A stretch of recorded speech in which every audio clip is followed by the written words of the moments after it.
ধারা নির্ণয়। ধারা নির্ণয়ের ক্ষেত্রে প্রথমে আমরা ধারার মধ্যে থেকে ধারার ক্লুটা বের করে নেব, যে এটা পূর্ণবর্গ কিনা, বা এখানে যোগফল হয়েছে কিনা বা বিয়োগফল হয়েছে কিনা। এখানে আমরা ক্লুটা বের করার একটা ইয়ে দেখবো, যে প্রথমটা আর দ্বিতীয়টা এই দুইটা মিলে যদি দেখি যে 1 আর 3 এই দুইটা মিলে হয়েছে পরেরটা 4। এবার 3 আর 4 এই দুইটা মিলে হয়েছে তারপরেরটা 7।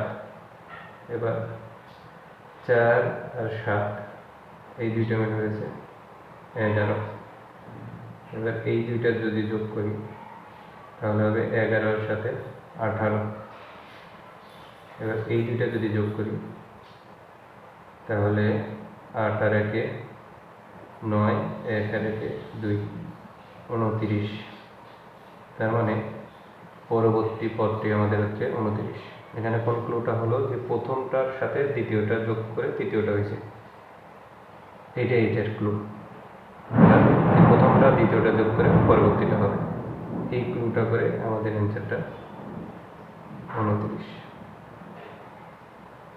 তবে প্রত্যেকটাতে যে একই ক্লু হবে এরকম না, কোনোটাতে যোগ করতে হবে, কোনোটাতে বিয়োগ করতে হবে, কোনোটাতে পূর্ণবর্গ থাকতে পারে, এরকম আর কি।